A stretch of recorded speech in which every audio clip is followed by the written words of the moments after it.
Límite, frontera, margen, orilla. Desde la antigüedad los grupos humanos han delimitado los territorios que habitan, presuponiendo la existencia de un afuera y de un otro, polarizando al diferente y en ocasiones excluyéndolo de la propia concepción de lo humano. Estas líneas imaginarias no solo definen áreas, sino identidades e intereses. Aseguran riquezas a quienes habitan en los límites establecidos y, por oposición, desamparan a los externos, retan, radicalizan, acogen y expulsan. Las fronteras y políticas migratorias actuales parecerían atenerse al particularismo histórico de principios del siglo XX, que percibe a cada grupo humano como una unidad cerrada, claramente delimitada y ausente de vínculos con distintas formas de vida, además de inclinada hacia el evolucionismo teniendo como punto de referencia a la sociedad occidental. Estos bordes no impiden la penetración cultural ni el establecimiento de una hegemonía, como es el caso de Estados Unidos sobre las sociedades postcoloniales americanas, ubicadas en el evolucionismo como bárbaras y subdesarrolladas, necesitadas de la guía del hombre civilizado para progresar y de paso obligadas a aportar con recursos humanos, económicos y naturales a la potencia que invierte en su crecimiento. Una de sus principales expresiones, especialmente en Centroamérica y que también comparte con México, se hace tangible en la persecución del American Dream o sueño americano, que involucra la transgresión de fronteras, usualmente de forma ilícita, para adentrarse en el área excluida,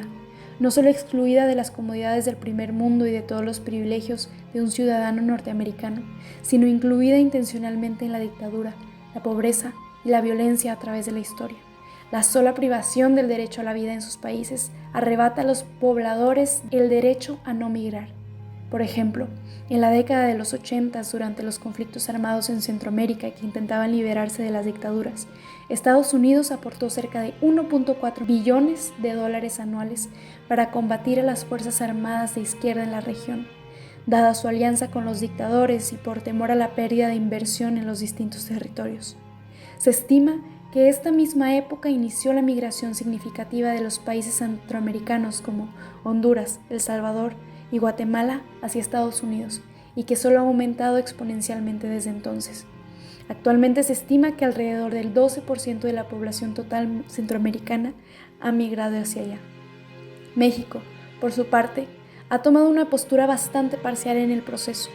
Por su estrategia de ubicación geográfica, la potencia americana ha aprovechado la identidad postcolonial de México, que lo hace susceptible, si bien ya no es a la identidad europea, sí lo es a la identidad americana globalizada, que de igual forma vende la idea del progreso y de la abundancia.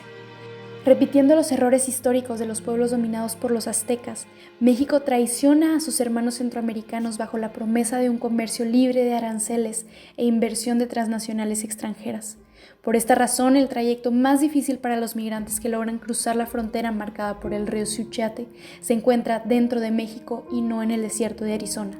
Los acuerdos como el Plan Sur en el 2001 o la Ley de Migración en el 2011 han militarizado la frontera de Chiapas con Guatemala por mar, tierra y aire, exigido una visa a los centroamericanos para ingresar al país, a excepción de los costarricenses, aumentado el número de los centros de control de migración, entre otras cosas. Estas medidas han obligado a los migrantes a tomar caminos mucho más peligrosos en su trayecto por México, en donde corren un riesgo mucho mayor de ser asaltados, violados, secuestrados o asesinados, actos que no son castigados e incluso se habla de que son promovidos por autoridades como el Instituto Nacional de Migración.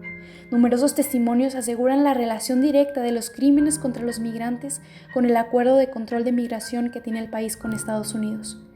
Matanzas de migrantes que han quedado impunes, como la del 2010 en San Fernando, Tamaulipas, con 72 cadáveres, en el 2011 en el mismo lugar, pero con 193 cadáveres, y en el 2012 en Cadereyta, Nuevo León, con 49 cadáveres, evidencian la crisis humanitaria que sufre la población centroamericana dispuesta a vivir condiciones infrahumanas con tal de salir de su país, y la enorme responsabilidad que tiene México para con estas muertes, para con los familiares de los fallecidos, y de generar un cambio que en mínima instancia detenga y castigue los crímenes contra los migrantes que van de paso.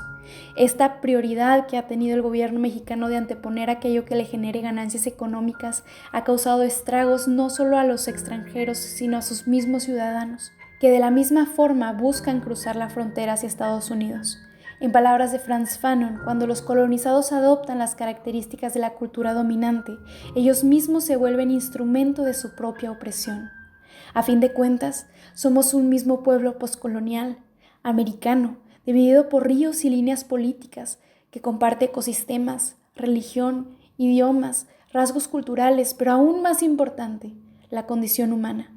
No seamos ciegos al sufrimiento de nuestros hermanos centroamericanos. Dejemos de ver las fronteras como un indicador de mayor o menor humanidad. Generemos iniciativas y escojamos gobiernos que reconstruyan el ideal de comunión social y que no se dejen utilizar para ser el autor material de miles de homicidios.